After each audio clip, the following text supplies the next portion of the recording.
Hello mga kabayan, this is MJ, UFW vlogger here in Hong Kong. Mga kabayan, welcome and welcome back to my channel. So sa previous vlog ko po mga kabayan, sinabi ko sa inyo yung reason ko kung bakit nag-quit ako sa HSS work in Finland, and then kung yung reasons ko kung bakit ako nag-stay na lang dito sa Hong Kong. So in this vlog naman, gusto kong i-share sa inyo kung ano yung pinagkakaabalahan ko ngayon.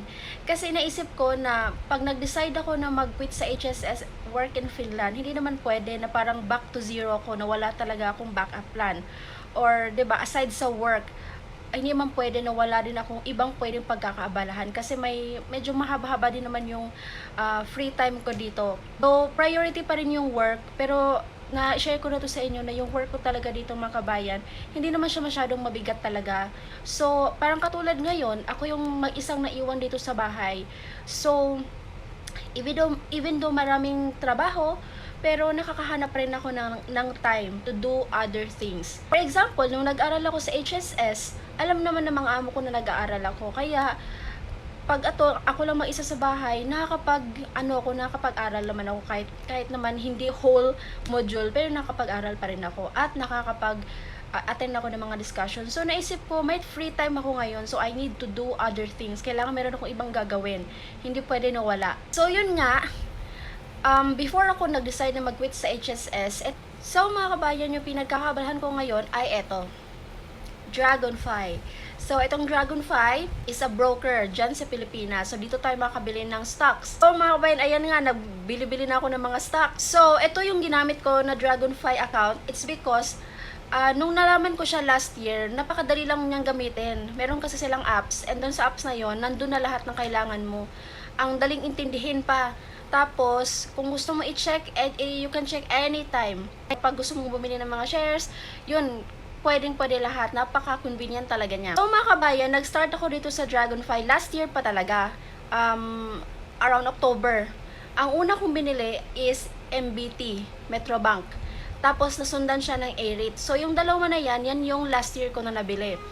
Tapos, at that time, syempre, hindi ko pa masyadong alam yung pagbili-bili or yung pasikot-sikot ba sa apps, or kung anong dapat tandaan kapag bumili ka ng mga stocks, ganyan, or anong stocks ang kailangang bilhin, and magkano shares ang kailangan mong bilhin, ganyan. So, yung MBT ko, 20 lang muna yung nabili ko.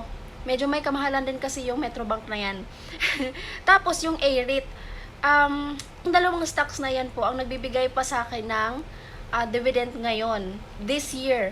Kasi hindi na ako nakaabot sa last year na cut off, ex-dividend pala, na nila. Hindi na ako nakaabot last year. So, this year pa lang ako nakakuha ng dividend nila, which is konti pa lang naman, pero na ako kasi kahit paano meron. Tapos mga kabayan, nung 3rd week of March, galing ako ng vacation from Philippines. Kasi nag-vacation ako March 1 to 10.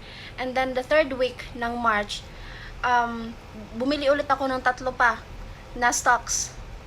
Pero at that time nga, hindi ko pa alam yung rules. Na dapat pala, kung bibili ka ng stocks, bumili ka ng before the ex-dividend, na mag-declare ng ex-dividend yung sa Dragonfly, yung sa stocks ba. Bago pa sila mag-declare, kailangan nakabili ka na. Hindi ko pa alam yan noon. So mga kabayan, sobrang dami ko pa po talaga na kailangang aralin ito sa Dragonfly kasi marami siyang pasikot-sikot. And may mga words na hindi ko pa masyadong maintindihan. And even though na-encounter ko na yung word na yun, pero kailangan ko pa siyang ulitin para mag-stick talaga siya sa utak ko. Anyway mga kabayan, meron na po akong 8 stocks ngayon. So ito po yung aking Dragonfly account, aking dashboard. Makikita niyo po yan yung aking mga stocks na nabili na. So wag niyo na po intindihin yung mga pula-pula. Ganyan lang mo talaga yan. Pero ito mga kabayan, yung goal ko kasi dito kung bakit ako nag-change into buying stocks, kasi naisip ko lang talaga parang it's not yet time for me to pursue Europe. Kasi kung napansin nyo ba, nangyayari ngayon, ang dami kong nakikita ngayon na reason kung bakit hindi ko na ituloy yung sa Finland talaga. Kasi sobrang, parang ang daming problema. For example, yung sa Finland na medyo hindi okay ang healthcare sector ngayon sa Finland. Maraming pagbabago ba? Maraming changes dun sa kanila. And then yung war din affected na lahat. Masyadong mataas yung mga bilihin. Yung cost of living ba? dyan sa Europe, and even sa Finland din, maraming nagsasabi, mga kaibigan ko na rin na nakapunta na rin doon na yun nga, ang sabi nila is yung tax nga daw mataas, and cost of living mataas din. So sabi nga na isang friend ko na kung okay ka pa naman dyan sa Hong Kong, wala ka namang masyadong pinoproblema, dyan ka na lang muna. Hintay-hintay ka na lang muna. Baka hindi pa ngayong taon na to, baka next year pa, ganyan. Baka maging okay sila next year. Parang ganun yung sabi nila sa akin. So ano muna, dyan ka steady ka na lang muna, and gumawa ka ng other na mga pwede mo pagkaabalahan. And something na may matutunan ka before ka mag-proceed dito sa Europe, kasi talagang kailangan mo ng matibay na mental health dito sa Europe. Sabi pa ng isang friend ko, kung dyan sa Hong Kong wala ka masyadong iniisip, wala ka masyadong problema, dito sa Europe masusubukan talaga yan. Sabi niya, so yun, stick ka muna dyan sa Hong Kong, dyan ka na muna, and yun, gumawa ka lang ng other things. For sure meron kang mahahanap na way kung paano madagdagan yung source of income mo while nandyan ka sa Hong Kong.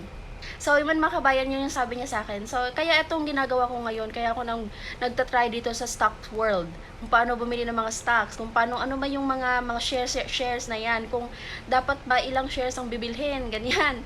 So, nagko-compute ako dito. Actually, na-enjoy ko naman po siya mga kabayan. So, baguhan pa lang tayo dito sa ating, dito sa stocks world, dito sa Dragonfly. Actually, marami pa mga brokers sa Philippines. Ang alam ko, merong Dragonfly, merong Call Financial, at meron pang iba. So, tsaka na muna natin isipin yun, kasi baby pa tayo dito sa world na to. Kaya kailangan ko munang pag-aralan para nang sa ganun is alam ko anong gagawin next time. So ang goal ko talaga ngayon is to reach 10 stocks. Kailangan ko pa isipin kung ano talaga yung idaragdag ko na stocks. Iniisip ko, I'm not sure sa stock na to, pero sabi it's either Meralco daw or Aboitiz na stock. So titingnan ko muna kung okay ba talaga itong dalawang to, and then pag na-reach ko na yung 10 stocks na yon, stop ko na muna ang pagbili, tapos mag-focus naman ako sa pagdagdag ng shares. So ayun mga kabayan, if you want to know more about Dragonfly, just comment on our comment section below. Itatry ko po na masagutan po lahat yan. Thank you so much for watching mga kabayan, and see you in our next vlog.